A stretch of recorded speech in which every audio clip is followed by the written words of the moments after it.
ఖమ్మంలో వరదలకు కారణమైన ప్రకాష్ నగర్ చెక్ డ్యాంను ఎటకలకు అధికారులు ఎత్తు తగ్గిస్తున్నారు. 2022లో దాదాపు 10 ఫీట్ల ఎత్తుతో దీన్ని నిర్మించగా ఆ తర్వాత వరుసగా 2 ఏళ్ల పాటు వరద ప్రవాహంతో ఖమ్మం మున్నేరును ఆనుకుని ఉన్న 40కి పైగా కాలనీలు వరద నీటిలో మునిగాయి. బీఆర్ఎస్ హయాంలో దాదాపు 8.5 కోట్లు ఖర్చు చేసి దీన్ని నిర్మించగా ఈ చెక్ డ్యాం వల్లే 70 ఏళ్లలో ఎన్నడూ లేని విధంగా తమ కాలనీలోకి వరద వస్తుందని బాధితులు ఫిర్యాదు చేశారు. ఇరిగేషన్ అధికారులు కూడా దీన్ని తొలగించాలని రిపోర్ట్ ఇవ్వడంతో కలెక్టర్ అనుదీప్ డిజాస్టర్ మేనేజ్మెంట్ నిధులతో ఎత్తు తగ్గింపు పనులు మొదలుపెట్టారు.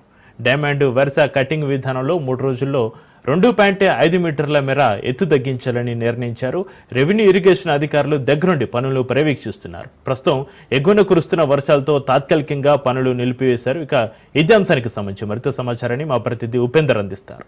మున్నేరులో ప్రకాశ్ నగర్ వద్ద చెక్ డ్యాము తగ్గింపు కోసం అటు ప్రభుత్వం కూడా చర్యలు తీసుకుంటున్న పరిస్థితి ప్రధానంగా కనిపిస్తుంది. ఏదైతే మున్నేరు పరివాహక ప్రాంతంలో ఈ చెక్ డ్యామ్ ద్వారా కూడా ముంపుకు గురవుతుందని చెప్పేసి వారైతే భావిస్తున్న పరిస్థితి కనిపిస్తుంది. ఈ నేపథ్యంలోనే 10 మీటర్లు ఉన్నటువంటి చెక్ డ్యామ్ ను దాదాపుగా 5 మీటర్ల నుంచి 2.5 మీటర్ల వరకు కూడా తగ్గించేందుకైతే అధికారులు అయితే నిర్ణయించారు.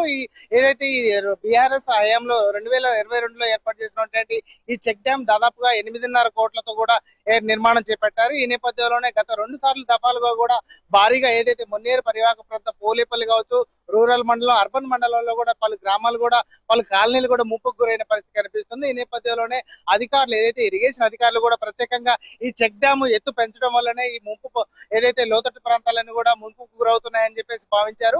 ఆ నేపథ్యంలోనే ప్రభుత్వానికి కూడా ఒక రిపోర్ట్ ను తయారు చేసి పంపించడంతో ఇప్పటికే జిల్లా కలెక్టర్ అనుదీప్ కూడా ప్రత్యేకంగా దీనిపై చర్యలు తీసుకుంటున్నారు. ఉన్నతాధికారుల ఆదేశాల నేపథ్యంలోనే ఈ చెక్ డ్యామ్ ను ఏదైతే డైమండ్ వైరింగ్ కటింగ్ ద్వారా కూడా ఏదైతే చెక్ డ్యామ్ నిర్మాణాన్ని దాదాపుగా 3.5 మీటర్లు తగ్గించేందుకు కూడా అధికారులు ఇప్పటికే చర్యలు తీసుకుంటున్నారు. ఆ నేపథ్యంలోనే నిన్నటి నుంచి కూడా ఈ చెక్ డ్యామ్ అయితే తగ్గింపు పనులు అయితే కొనసాగుతున్నాయి.